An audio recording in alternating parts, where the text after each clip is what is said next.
Boa noite. Boa tarde. Ou bom dia. Não sabemos qual horário que você aí de casa está assistindo, mas sejam bem-vindos ao Pode Projetar. Meu nome é Brenda, estou aqui com meus amigos João e André. E juntos vamos aqui embarcar numa jornada em forma de bate-papo, de descobertas e insights. E é isso mesmo. Para quem não entendeu aonde veio parar, você está no Pode Projetar. O Pode Projetar, esse é o nosso episódio piloto, é um projeto dos alunos de Design de Interiores do IFAL, né? Somos 3 estudantes de IFAL e é um projeto de estudante para estudante.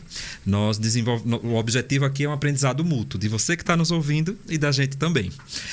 Esse projeto, né, ele surgiu a partir de uma provocação da professora Valéria Teles, que além de sugerir a leitura do projeto do livro do Bruno Munari, ela foi além, fazendo com que nós nos apropriássemos desse livro e que a gente pudesse refletir e falar sobre ele. E como tudo na vida tem um início, esse projeto nasceu de um trabalho da faculdade que foi sobre o livro Das Coisas Nascem Coisas, de Bruno Munari, e é sobre ele que vamos falar hoje. O livro está aqui direto do acervo do IFAL, né? Excelente livro, indicação nossa. E vamos lá. Para começar esse bate-papo, vou lançar aqui uma pergunta e daí a gente começa. Pode ser? Estão prontos? Vamos lá. Vamos lá. Vamos lá. Inspiração cai do céu? Então, né, é importante a gente falar sobre isso. Então, se pensarmos na solução de um problema, a gente nunca pode levar em consideração que a inspiração cai do céu. A gente tem que imaginar que, na verdade, ela decorre de uma atividade racional, de um método mesmo para solucionar. E é isso que o Bruno sugere, né? Ele sugere que a gente possa solucionar problemas a partir da adoção de uma metodologia. Muitos acham que a inspiração realmente vem do nada. No livro é falado sobre a proposta de um projetista romântico. Bruno Munari define como aquele que tem uma ideia genial e força técnicas para produzir ela e fazer bela. Então, gente, nós não estamos aqui para dizer o que está certo ou errado, né?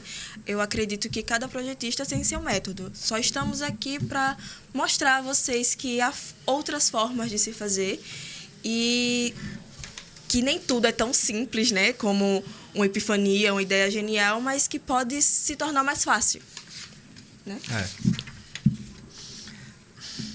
Entendi. A Brenda enrolou aí e ficou em cima do muro, né? Acho que ela tá com medo de ser cancelada. Imagina, o podcast mal nasceu e já morrer desse jeito, jamais. Tá, já que a Brenda esclareceu algumas coisas, vamos continuar. No que vocês acreditam ser o ideal? Aí você já quer me jogar na fogueira, né, rapaz? É pra começar Mas vamos assim. lá, deixa comigo. Já que eu não tenho medo de me comprometer, eu posso falar. Eu acredito que o ideal é você utilizar realmente de um método para uma solução. A solução ela é decorrente de um método. A solução de qualquer problema ela é desenvolvida a partir da atividade racional daquele que tem que trazer a solução. A gente não pode, profissionalmente, contar com epifania, uma visão ou mesmo uma inspiração milagrosa que vai resolver o nosso problema ou o problema do nosso cliente, né? E o livro Das Coisas Nascem Coisas, de Bruno Munari, ele traz, né, uma metodologia de projeto que a gente pode seguir. Exatamente. Ele parte do pressuposto de que é possível você realmente projetar, de que você não precisa ter um dom especial ou um superpoder para isso. É viável, sim. Porém, você precisa percorrer um caminho. Você precisa trilhar um caminho e esse caminho é a metodologia de projeto. E como fazer? Não é que eu não saiba. É só para esclarecer assim o pessoal de casa. Imagina, João. Ninguém ia pensar que você não sabe, né? Pois é. Então, primeiro, a gente tem que entender que a gente está querendo chegar a uma solução. A gente está querendo entregar uma solução para o nosso cliente. A gente precisa identificar qual é o problema desse cliente. Afinal de contas, eu não posso... É aquele, como o Coelho disse para Alice, né? Como qualquer caminho é certo quando não se sabe para onde ir. Então, eu tenho que saber para onde eu quero chegar, que é a solução do problema. Então, a partir disso, eu tenho que identificar esse problema. E aí, eu vou me debruçar sobre ele e depois vou analisar as partes dele. Entrando na nossa área de atuação, o problema seria o quê? O projeto? Eu acho que seria mais a demanda, né, do cliente. Porque, por exemplo, eles vão chegar pra gente querendo o projeto de um cômodo ou 2, ou então até mesmo da casa inteira. Então, vem muito da necessidade dele, né? Exatamente. Ou do desejo. O cliente vai trazer, né? Seja necessidade, seja desejo, esse problema para a gente e a gente vai com a solução. Então, já aproveitando seu gancho, João, de puxar para a área de design de interiores, eu tenho uma tia minha que queria se mudar para uma casa nova e chegou para mim e fez, quero uma decoração legal. Um clássico, né? Sempre a família. Pois é, mas aí não é tão simples assim, né? Eu não poderia simplesmente bolar uma decoração como ela queria, que na verdade o que ela queria era um projeto de design de interiores, sem saber no que eu estava entrando. Então, a partir disso, eu fui conhecer o ambiente, fui conhecer os espaços, fui separando as necessidades dela, fui ver quem iria morar na casa com ela, se realmente seria só residência, se teria uma finalidade comercial.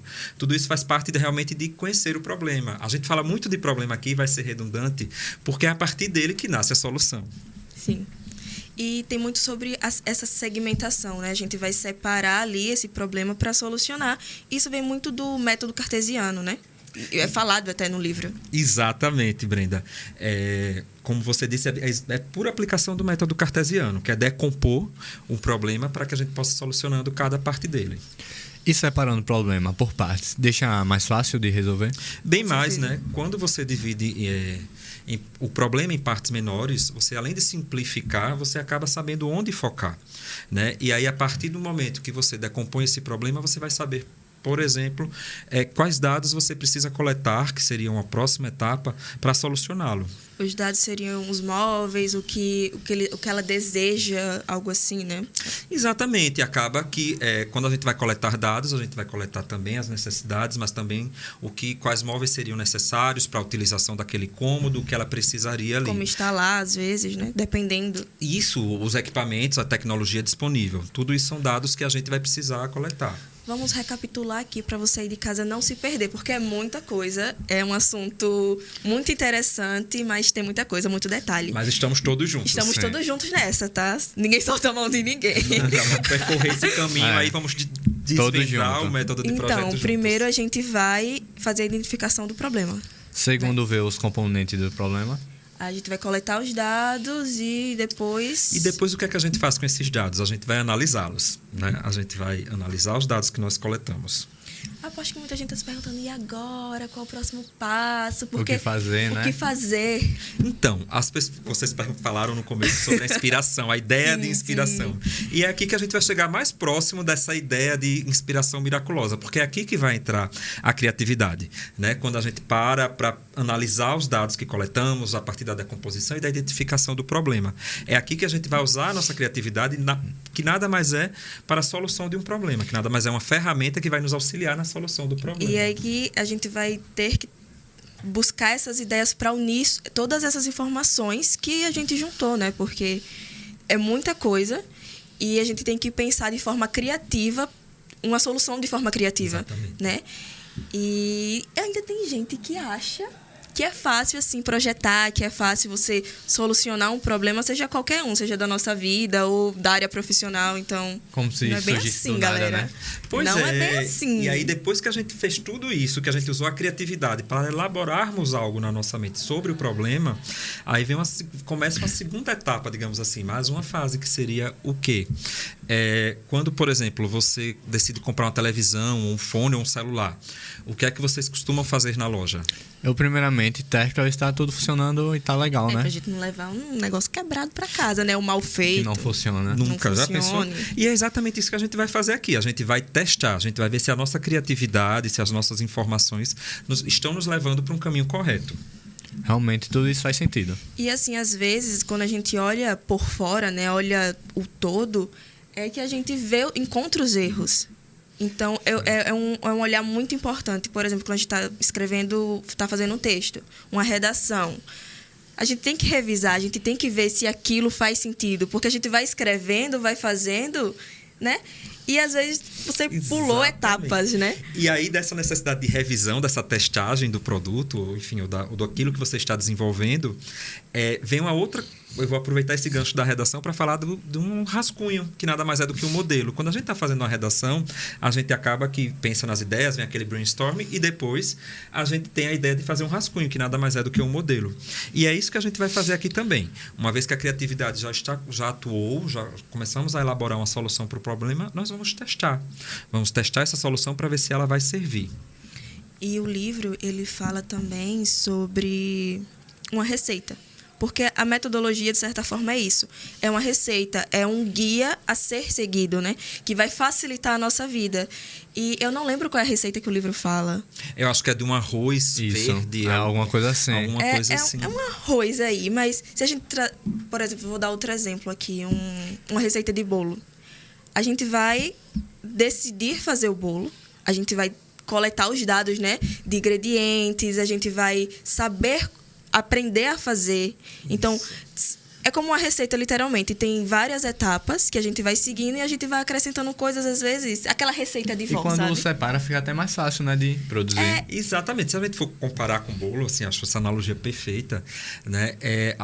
Fazer o bolo seria o problema. E aí, Sim. A partir disso, a gente vai pensar nos componentes desse problema, que seriam os ingredientes necessários, o modo de produção, os equipamentos, por exemplo, como forno, o que é que a gente vai precisar ou não. E é bem por aí, a gente vai percorrendo esse caminho e fazendo. E a metodologia de projeto é isso, é um caminho seguro para a solução de um problema. Eu acho até, assim, que quando nós somos estudantes, no momento que a gente sair disso e for para o trabalho em si, né, para a área de trabalho em si, é muito importante a gente seguir uma metodologia, até para a gente não se perder. Claro que depois, talvez, né, a gente possa criar nossa própria metodologia, nosso próprio jeito de fazer nossos projetos, mas eu vejo essa, em especial, de Bruno Munari, como... Como posso dizer? Eu acho que é uma trilha, é um mapa para a produção de solução. E é um mapa que serve para várias áreas. Eu gosto muito daquela frase da Miriam Gugel, que ela diz que quando a gente vai, por exemplo, projetar uma cozinha, a gente precisa saber quem vai cozinhar e para quem será cozinhado. Até a ligação com o bolo, né? Para quantas pessoas servem, quantas fatias servem esse bolo. Exatamente, se tem alguém intolerante, se não tem, o que é que eu tenho em casa de ingredientes, o que é que eu tenho de equipamento, tudo isso a gente vai utilizar. Uma coisa agora me ocorreu. Vocês acham que esse método que é de projeto criativo seja utilizado em quais áreas? Eu confesso que sou suspeito, viu, João, para falar, porque eu gosto de pensar que o método proposto pelo Bruno Munari é um método de resolução de problemas. E aí serve para qualquer área da vida, desde uma receita culinária, a confecção de brinquedos, até a construção de uma cidade. Eu tenho certeza que o Niemeyer e o Lúcio Costa lá, quando se depararam com a demanda de construir a capital federal no meio do nada, eles beberam dessa fonte da metodologia de projeto aí. Concordo, André, concordo exatamente com tudo. Eu acho que, como eu falei, né, é um guia. E você pode projetar muita coisa com isso. Então, toda resolução de projeto é uma tarefa racional. Onde fica a criatividade aí? Então, eu não acho que a gente deva pensar na criatividade como um mero dom. Eu acho que é uma habilidade a ser desenvolvida. A gente vê, por exemplo, crianças. Quando a gente estimula a criança a criatividade, ela vai se tornar um adulto criativo, Sim. que vai produzir isso naturalmente. E quando a gente não é estimulado a isso, é muito difícil você estimular isso quando está mais velho, isso. Então, assim, eu acho que a criatividade não pode ser vista como um dom, sabe? Eu acho que deve ser um olhar... Eu acho que está mais para uma competência, uma faculdade a ser desenvolvida. É um olhar diferente do racional, sabe? Eu acho, Porque assim. você, quando é criança, você tem aquilo ali muito estimulado. Porém, quando você chega uns 10 anos, retiram assim, tudo. No jardim de infância, eles instigam a gente ao desenho, por exemplo, como o livro. O trabalho desenhando com o lado esquerdo do cérebro. Isso. A gente fez um trabalho, foi até o professor Eduardo Bastos, para ler esse livro e desenvolver, né? Era um seminário. E falava sobre isso, falava sobre a criatividade, esse lado mais imaginário, sabe? Criativo. Entendo. Não, eu concordo totalmente. E é muito claro a intenção do autor no livro, quando ele fala que o que se perde, na verdade, não é o dom de desenhar, mas deixa-se de desenvolver Sim. uma competência. Exatamente. Agora, tem algumas dúvidas que a gente pegou em sala de aula, não é mesmo? Vamos para elas? Vamos para elas. Agora é a parte das perguntas, né? Isso. Lilica Feliz, qual a importância do uso de modelos na hora de apresentação de projeto. Pessoal, deixa eu só fazer um adendo aqui, viu? A gente falou desenhando com o lado esquerdo, desenhando com o pro lado direito. Direito. Né? Aí, tá vendo? Exatamente. Só aproveitando aqui, em tempo. E aí, vamos lá? Qual a importância do uso de modelos na hora da apresentação do projeto? Então, o modelo ele surge exatamente a partir das experimentações, né? Ele, na verdade, tem o objetivo de mostrar as possibilidades técnicas e os materiais que deveriam ser utilizados. Para mim, a maior vantagem do modelo é tornar palpável, né? Para os nossos clientes a solução dada e para a gente também. Então, na verdade, o modelo ele concretiza a solução proposta para nós, projetistas, mas também para o cliente. E também é a forma da gente, aquilo, né, do teste. Você vê de fora e a gente pode eliminar ou adicionar coisas ao nosso projeto, também vendo o que o cliente vai aceitar, o que o cliente não vai aceitar. A necessidade dele. E vai testando mesmo, né? Isso. A gente vai testando a compreensão, a vontade do cliente, vai testando o que funciona, o que não funciona, o que fica melhor ou não. O que vai funcionar. Exatamente. Vamos para a próxima pergunta? Vamos lá. Tereza do Penteado.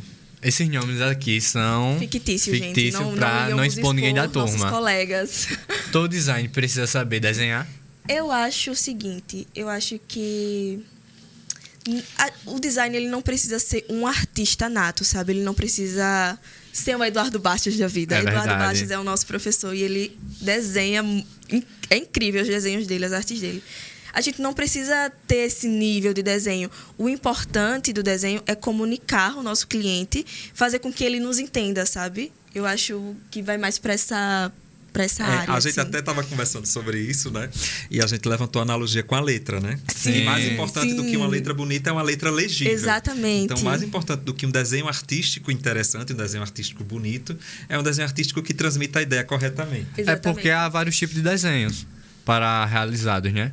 Exatamente, cada um com um objetivo De diferente. construção, perspectiva, E quantas explodido. vezes nós não ouvimos nossos professores que já trabalham, né?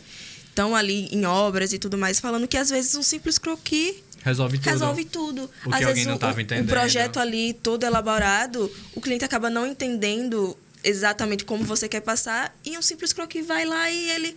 Nossa. Aqui eu só lembro da fala da professora Valéria de que ela desenhava nas paredes em Sim. obra para se fazer compreendida Sim. pelos funcionários. E outra coisa também, trazendo para a nossa realidade de estudante de design, né? Nesse período, nós temos uma matéria que é maquete. E nessa matéria, nós estamos aprendendo, né, como fazer, tem todo um projeto juntando as outras disciplinas. Método, não é mesmo? Tem todo um método.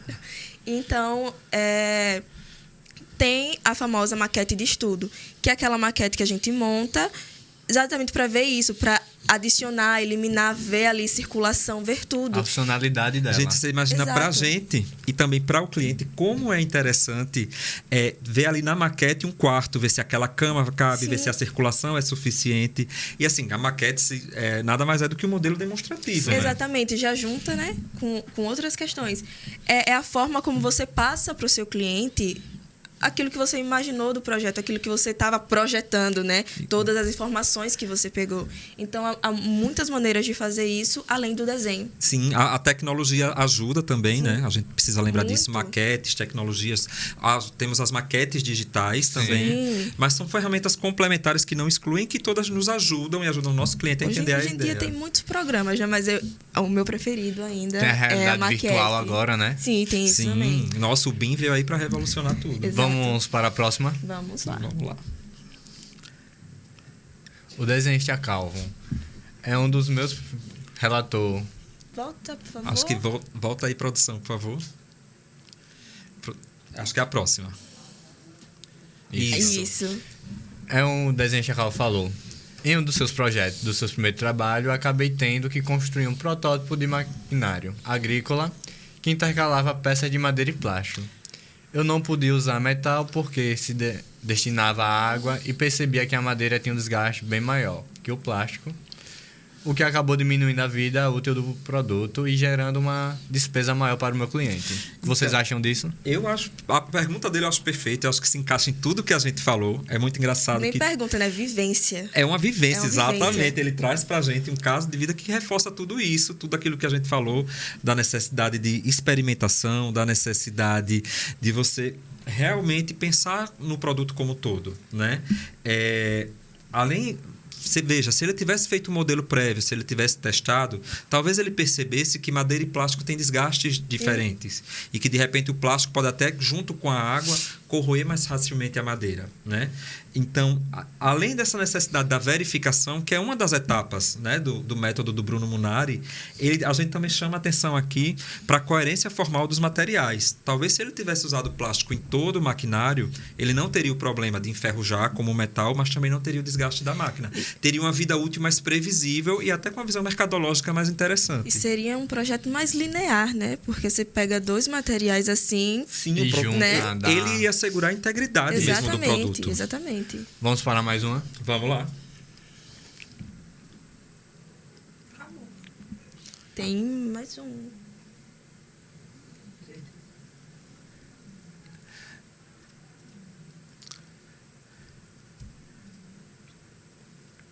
Acho que não estou conseguindo colocar aqui, mas acabou de chegar para mim. Lara Paz e Amor. Pergunta sobre o design de interiores, especificamente. Existe uma área mínima por pessoa em uma residência? Então, se não me engano, me corrijam se eu estiver errada, equivocada, é 25 metros quadrados, né? Isso. E só muda quando são áreas molhadas, varandas, que vai para 35 metros quadrados, eu acho. Sim. Né? Isso, é por aí mesmo. Né? Eu acho que até tem uma questão da Trienal de Milão que falou sobre isso. Né? Verdade. Então, nosso tempo já está acabando, não é mesmo? Porém, fica de mais importante dessa nossa conversa, para mim, é a queda do medo da inspiração ser uma ideia pronta. Exatamente, João. Concordo com você totalmente. Acho que você teve um poder de síntese agora maravilhoso. Assim. O mais importante que precisamos perceber e exercitar na nossa vida é que não existe fórmula mágica, um superpoder para resolver uma demanda que nos é apresentada. O que existe é uma tarefa racional para identificar e resolver um problema. Né? Assim como fazíamos na escola, onde a gente até pode dividir o problema em várias partes, decompor o problema, o importante é que, no final, a atividade racional vai nos levar a identificar o X, a encontrar o valor de X, que, no nosso caso, vai ser a solução para o nosso cliente. Sim. Isso. Quer falar mais alguma coisa, Brenda? Primeiramente, eu quero que indicar Das Coisas Nascem Coisas, de Bruno Munari. Eu acho Maravilhoso, que é um livro muito bom, assim, para nós, Você estudantes que descobre estamos outro começando. planeta, literalmente. Outro Exato. universo. E é como a gente falou aqui, né? Que é um guia, de certa forma, pra gente que vai começar aí no mundo do trabalho, é um guia.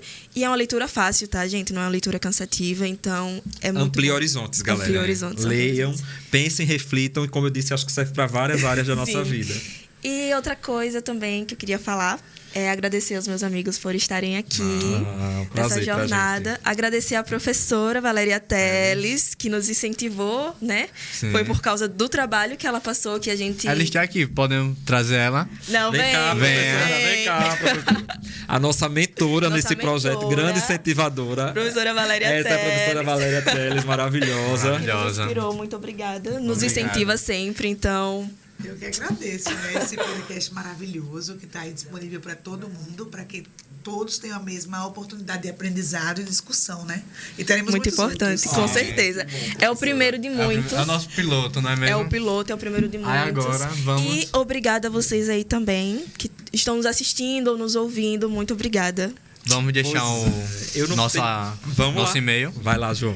Nosso e-mail é podeprojetarpodcast@gmail.com. É pode com E. P-O-D-E. Pode Projetar. projetar. Pode e projetar. Isso. @gmail.com. Isso é para vocês mandarem pra gente Perguntas, sugestões de dúvidas, livros. Feedback, digam o que acharam. feedbacks. Pode falar mal do João e da Brenda, você pode falar mal de mim, tá? Que Um isso? divo. É Tô isso. brincando. Por favor, mandem a opinião de vocês, mandem sugestões do que a gente pode melhorar, como a gente pode fazer melhor. A gente precisa sempre lembrar que esse podcast é um projeto de aprendizagem mútua. Sim. Sim. Nós três e de vocês que estão aí Nem em casa. todo mundo sabe de tudo, não é mesmo? Nem todo mundo. E o objetivo é o aperfeiçoamento, é realmente funcionar como um clube do livro para que a gente possa ler e discutir esses livros. Vai ser uma troca, né? Vai Vai ser uma funcionar troca como de uma ideia. troca.